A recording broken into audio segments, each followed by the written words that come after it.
سورۃ الاعراف کی آیت نمبر 40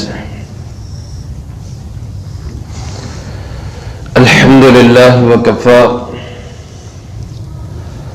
السلام علی عبادہ الذین اصطفى خصوصا علی سید الرسل وخاتم الانبیاء وعلى آلہ واصحابہ الاتقیاء اما بعد فاعوذ باللہ من الشیطان الرجیم بسم اللہ الرحمن الرحیم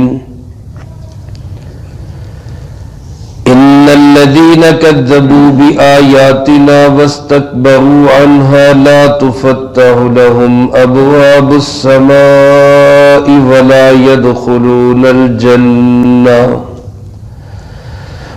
يدخلون الجنة حتى يلج الجمل في سم الخياط وكذلك نجزي المجرمين لهم من جهنم مهاد ومن فوقهم غواش وكذلك نجزي الظالمين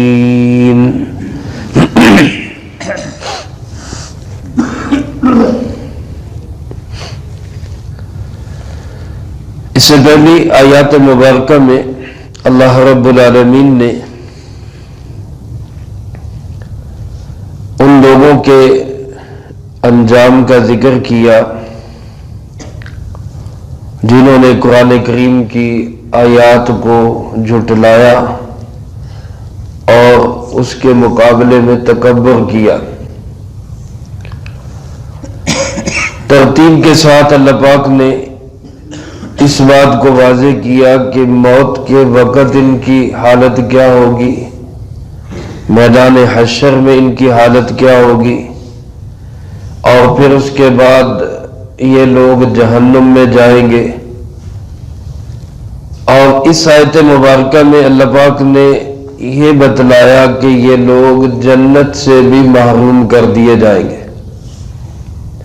ایک تو جہنم میں جائیں گے، یہ بھی بہت بڑا عذاب ہے، اور ایک یہ کہ جنت اور اس کی بہاروں سے بھی ان کو روک دیا جائے گا، وہ بھی ان کو نہیں ملے گی۔ ایک آدمی کو کسی بری چیز جگہ پہ جانا پڑ جائے اور یہ بھی پتہ چلے کہ میں اچھی جگہ پہ جاتے جاتے یہاں آ گیا تو اس کا عذاب دوہرا ہو جاتا ہے۔ کہاں میں خوشیوں والی جگہ میں جا رہا تھا، کہاں دکھوں والی جگہ میں آ کے پھنس گیا۔ اللہ ہم سب کی اس سے حفاظت فرمائے۔ اور سبب اور وجہ اس کی کیا ہے کہ اللہ کی آیتوں کو جھٹلا رہا ہے، اللہ کی آیتوں کو ٹھکرا رہا ہے۔ گزشتہ آیات میں اس مضمون کو شروع کرنے سے پہلے اللہ پاک نے یہ بات واضح کی کہ ہم نے تمام بنی آدم سے یہ عہد لیا تھا کہ وہ اللہ کے حکموں پہ چلیں گے، اللہ کی مان کر چلیں گے۔ میرے محترم دوستو، عزیز ساتھیوں، وہی بات ہے اپنی مرضی کی زندگی گزارنا اور اللہ کی مرضی کی زندگی گزارنا۔ اپنی مرضی کی زندگی گزارنے والا جہنم میں جائے گا، جنت سے محروم ہوگا، اللہ کے دیدار سے محروم ہوگا، اللہ کے نیک بندوں کی محفل اور زیارت سے محروم ہوگا۔ کتنی بڑی محرومی ہے اس کی۔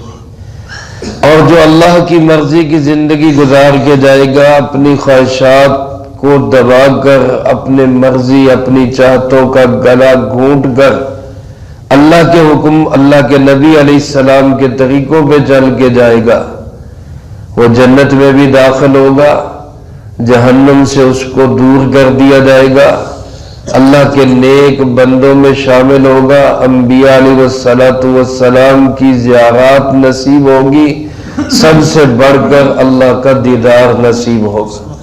اللہ پاک ہم سب کو نصیب فرمائے۔ تو اللہ پاک فرماتے ہیں ان الذین کذبوا بآیاتنا واستکبروا عنہا، بے شک وہ لوگ جنہوں نے ہماری آیتوں کو جھٹلایا اور ان سے تکبر کیا۔ آیتوں کو جھٹلانے کا ایک معنی تو یہ کہ سیدھا سادہ قرآن کا انکار کیا، ہم نہیں مانتے قرآن کو، نعوذ باللہ من ذالک۔ اگر کوئی لوگ ایسی بات کہتے ہیں تو یقیناً وہ بہت بڑے محروم لوگ ہیں، اللہ ان کو ہدایت نصیب فرمائے۔ آج بھی دنیا کے اندر ایک بڑی تعداد ایسے انسانوں کی ہے جو قرآن کو مانتے ہی نہیں ہیں، اللہ کی کتاب سمجھتے ہی نہیں ہیں۔ یہ بھی ایک معنی میں ہے۔ الحمدللہ ہم اس معنی میں قرآن کو جھٹلانے والے نہیں ہیں، کہ الحمدللہ ہم قرآن کو ماننے والے ہیں۔ قرآن اللہ کی کتاب ہے، آخری کلام ہے۔ اللہ نے اپنے حبیب کبریا جناب محمد مصطفیٰ صلی اللہ علیہ وآلہ وسلم کے قلب مطہر و منزہ پہ نازل کیا، اور آپ نے من و عن بغیر کسی تبدیلی کے امت تک پہنچایا، اور نسل در نسل سینہ بہ سینہ یہ قرآن کریم الحمدللہ ہمارے سامنے اسی شکل میں موجود ہے۔ ہمارا اس کے ایک ایک حرف، ایک ایک آیت، ایک ایک حکم پر ایمان ہے، الحمدللہ۔ لیکن میرے عزیز دوستو، آج اس بات کی ضرورت ہے کہ ہم قرآن کو تو مانتے ہیں، آیا قرآن کی بھی مانتے ہیں کہ نہیں؟ قرآن ہمیں کیا کہتا ہے اور ہم کرتے کیا ہیں؟ اپنی شادیوں میں، اپنی غمیوں میں، اپنی تجارت میں، اپنے کاروبار میں، اپنے لین دین میں، اپنے معاملات میں، اپنے عقائد میں، عبادات میں، معاملات میں، معاشرت میں، اخلاقیات میں، کیا ہم ہر جگہ قرآن کی مان کر چلتے ہیں کہ نہیں؟ اس کو دیکھنے کی ضرورت ہے۔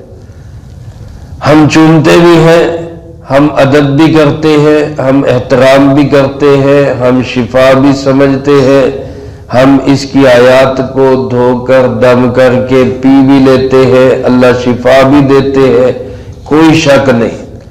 میت پہ پڑا جائے، مرنے والے کے قریب پڑا جائے، آسانی بھی ہوتی ہے، مرنے کے بعد پڑا جائے ثواب بھی پہنچتا ہے، کسی چیز کا کوئی انکار نہیں۔ لیکن یہ سب قرآن کے فوائد ہیں، قرآن کریم کے ثمرات ہیں۔ قرآن کریم کا مقصد کیا ہے؟ کیا آج ہم اس مقصد کو سمجھ سکے یا اس مقصد پہ ہم عملی طور پہ چلے؟ مقصد تو اس کا یہ تھا کہ کاروبار سے لے کر حکومت تک، اور گھر سے لے کر مسجد تک، مسجد سے لے کر بیت اللہ تک، ہر جگہ قرآن کی مان کر چلے۔ آج رشتے ناطے توڑے جاتے ہیں اور اپنی مرضی کے مطابق جناب فلاں نے ہمارے ساتھ ایسا کیا، ہم بھی اس کے ساتھ ایسا کریں گے، ہمارا اس کا کوئی تعلق نہیں، رشتے داری توڑ دی۔ قرآن کیا کہتا ہے؟ رشتے داری کو توڑو نہیں، رشتے داری کو جوڑو۔ اب یہاں ہم سوچیں ہم قرآن کی مانتے ہیں یا اپنی مرضی پہ چلتے ہیں؟ آج ہمارے کاروبار میں کسی معاملے میں سود آ جاتا ہے، قرآن کہتا ہے کہ یمحق اللہ الربا ویربی الصدقات، سود ہمیشہ مٹتا ہے، سود میں کبھی برکت نہیں ہوگی، سود زوال کی پہلی سیڑھی ہے، ہمیشہ سود والا زوال میں جاتا ہے۔ کیا ہم قرآن کی بات کو مانتے ہیں یا اپنے نفع کو دیکھ کر سود لے لیتے؟ اللہ ہم سب کی حفاظت فرمائے۔ یہ وہ چیزیں جو ہمارے معاشرے میں چل رہی ہیں۔ ہماری عدالتوں میں چلے جائیں، فیصلے کس سے ہوں گے؟ قرآن سے ہوں گے، اللہ کے نبی کے فرمان ذیشان سے ہوں گے، یا انگریز کے قانون کے مطابق؟ ہماری عدالتوں میں آج بھی فیصلے انگریز کے قانون کے مطابق ہو گئے، آج بھی 70 74 75 سال ہو گئے پاکستان کو بنے ہوئے، فیصلہ کس سے ہوگا؟ انگریز کے قانون کے۔ کہاں گیا قرآن کریم؟ تو میرے عزیز دوستو، ہم زبانی طور پر تو قرآن کو مانتے ہیں، کوئی شک نہیں ہے، یہ بھی بہت بڑی بات ہے، اللہ ہمیں اسی پہ موت نصیب فرمائے۔ لیکن ہماری زندگیوں میں خوشحالی، برکتیں، رحمتیں، سعادتیں، صحابہ رضی اللہ تعالیٰ عنہ مجمعین جیسا سکون، اطمینان، امن وہ تب آئے گا جب ہم قرآن کی مان کر چلیں گے۔ علامہ اقبال رحمت اللہ علیہ نے اسی مرض کی تشخیص کرتے ہوئے فرمایا، وہ معزز تھے زمانے میں مسلمہ ہو کر، وہ یعنی صحابہ کرام رضی اللہ تعالیٰ مجمعین، وہ معزز تھے زمانے میں مسلمہ ہو کر، اور ہم خوار ہوئے تارک قرآن ہو کر۔ ہم نے قرآن کو چھوڑا تو ہم ذلیل و رسوا ہو گئے۔ آج بھی ہم اگر عہد کر لیں، نیت کر لیں اپنی زندگی کے اعتبار سے کہ میں اپنی ذات سے لے کر اپنے گھر تک پوری زندگی میں قرآن کا نظام چلاؤں گا انشاءاللہ، تو آج سے ہمارے گھروں میں برکتیں، رحمتیں، سعادتیں شروع ہو جائیں گی، آخرت کی کامیابیاں شروع ہو جائیں گی۔ تو بہرحال جس نے جھٹلایا، زبانی جھٹلایا، عملی جھٹلایا، قرآن کے مقابلے میں تکبر کیا، آج کل آوازیں اٹھتی ہیں، لوگ کہہ دیتے ہیں جی یہ پرانا نظام ہے، العیاذ باللہ، اللہ اس سے ایسی لوگوں سے بھی ہماری حفاظت فرمائے۔ آج کا نظام بھی قرآن کا نظام ہی ہے، جتنی مرضی لوگ ترقی کر دیں قرآن سے باہر نہیں جا سکتے۔ تو جو قرآن کریم کو نہیں مانتے، قرآن کریم کو ٹکراتے ہیں، تکبر کرتے ہیں، ان کی محرومی کیا ہوگی؟ فرمایا لا تفتح لهم ابواب السماء، ان کے لیے آسمان کے دروازے ہی نہیں کھولے جائیں گے، ان کے لیے آسمان کے دروازے ہی نہیں کھولے جائیں گے۔ آسمان کے دروازے نہ کھلنے کا مطلب کیا ہے؟ ایک مطلب حضرت عبداللہ ابن عباس رضی اللہ تعالیٰ عنہ نے یہ بتایا کہ ان کے اعمال اوپر نہیں جائیں گے۔ ہم جو بھی نیک عمل کرتے ہیں، قرآن کریم میں ہے الیہ یصعد الکلم الطیب والعمل الصالح، کلمہ طیب اور عمل صالح، ہر عمل نیک اللہ کی طرف اٹھ کے جاتا ہے، آسمانوں کی طرف جاتا ہے، وہ قبول ہوتا ہے، اخلاص والا ہوتا ہے، اچھا عمل ہوتا ہے، سنت کے مطابق ہوتا ہے، آسمان کے دروازے اس کے لیے کھول دیے جاتے ہیں، اللہ تک پہنچتا ہے۔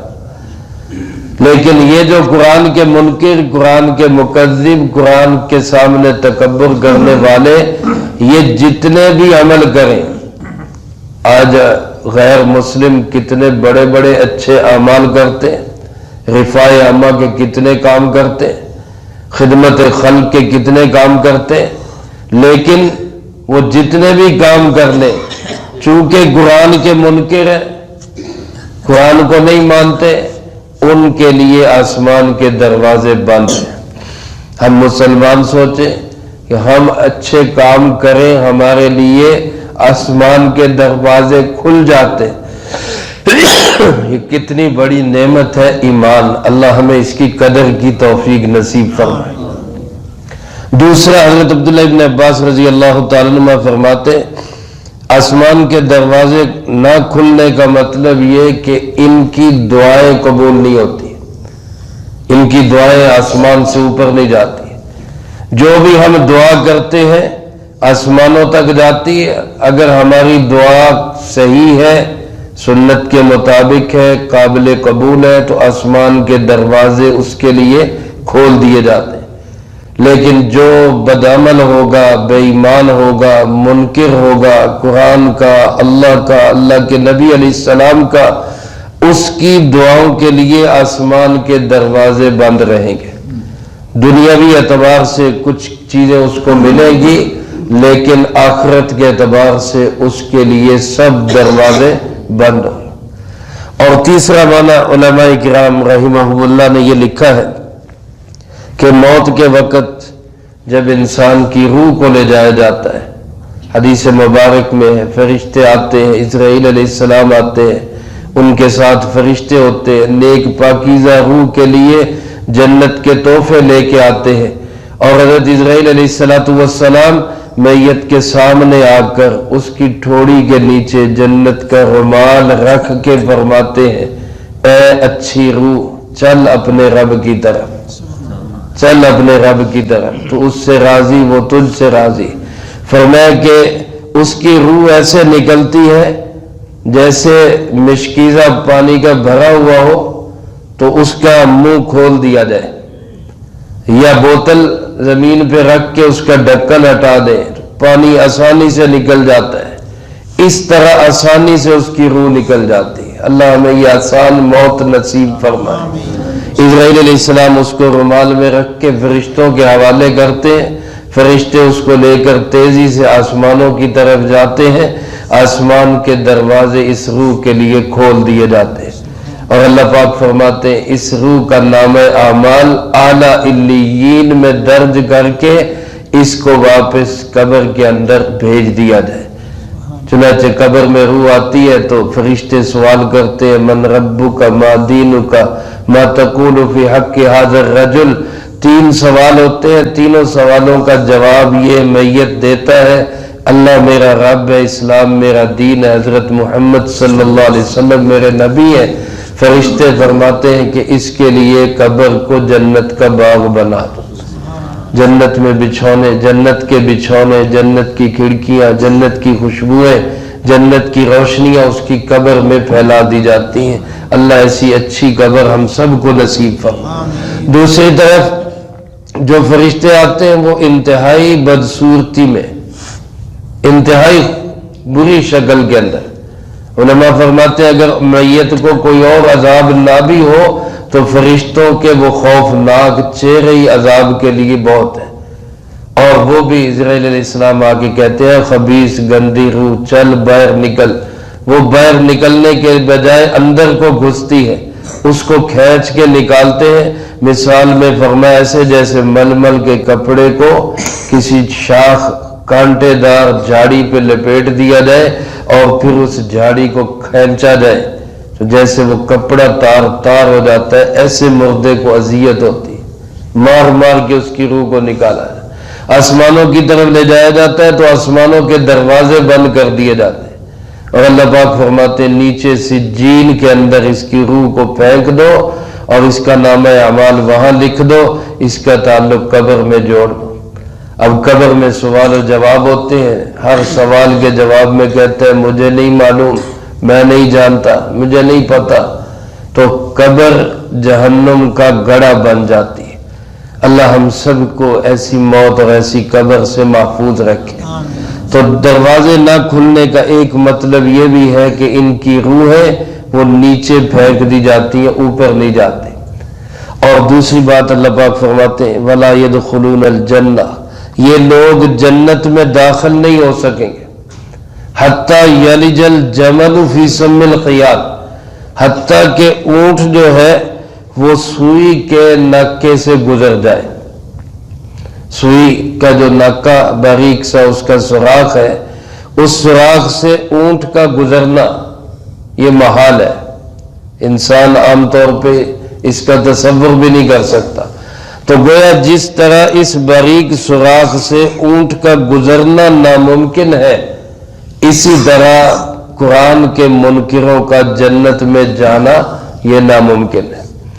جیسے وہاں سے اونٹ نہیں گزر سکتا، ایسے یہ جنت میں نہیں جا سکتے، کبھی بھی جنت میں نہیں جائے۔ تو یہ کتنی بڑی محرومی کی بات ہے۔ اللہ پاک فرماتے وَكَذَلِكَ نَجْزِي الْمُجْرِمِينَ، مجرموں کو ہم ایسا ہی بدلہ دیا کرتے ہیں۔ پھر یہ کہاں رہیں گے؟ فرمایا لَهُم مِّن جہنم، یہ جہنم میں ہوں گے، اور جہنم میں اس طرح ہوں گے کہ مہاد کہتے ہیں بچھونے کو، گدا جو نیچے بچھایا جاتا ہے، ان کا بچھونا بھی جہنم کی آگ ہوگی، وَمِن فَوْقِهِمْ غَوَاشٍ، اور ان کا اوڑھنا بھی وہ جہنم کی آگ ہی ہوگی۔ آج کل سردی کا موسم ہے، نیچے گرم گدے بندہ بچھاتا ہے، اوپر رضائی لیتا ہے۔ اب اس شخص کا کیا عالم ہوگا جس کا گدا بھی آگ کا ہوگا اور جس کی رضائی بھی آگ کی ہوگی، اوڑھنا بھی آگ کا، بچھونا بھی آگ کا۔ اللہ پاک فرماتے وَكَذَلِكَ نَجْزِي الظَّالِمِينَ، ظالموں کو ہم ایسا ہی بدلہ دیا کرتے ہیں۔ تو میرے عزیز دوستو، ہم اس ظلم سے بچیں قرآن پہ مانے، قرآن کی مانے، قرآن کے مطابق اپنی زندگی بنائیں، تاکہ مجرم اور ظالموں کی فہرست سے ہم باہر نکل جائیں اور ماننے والوں کی فہرست میں آ جائیں۔ آگے ماننے والوں کو کیا انعام ملے گا اس کا ذکر اللہ پاک نے اگلی آیات میں کیا ہے، وہ انشاءاللہ اگلے درس میں آئے گا۔ اللہ پاک سے دعا ہے اللہ مجھے آپ کو سب کو دنیا آخرت میں اللہ اور اللہ کے محبوب صلی اللہ علیہ وسلم کی رضا والی زندگی نصیب فرمائے۔ اللہم لک الحمد کما ینبغی لجلال وجہک وعظیم سلطانک، اللہم لا احصی ثناء علیک انت کما اثنیت علی نفسک، اللہم لک الحمد کما انت اہل، صلی علی محمد کما انت اہل، وافعل بنا ما انت اہل، فإنك أهل التقوى وأهل المغفرة، اللهم وفقنا لما تحب وترضى من القول والعمل والفعل والهدي والنية، إنك على كل شيء قدير۔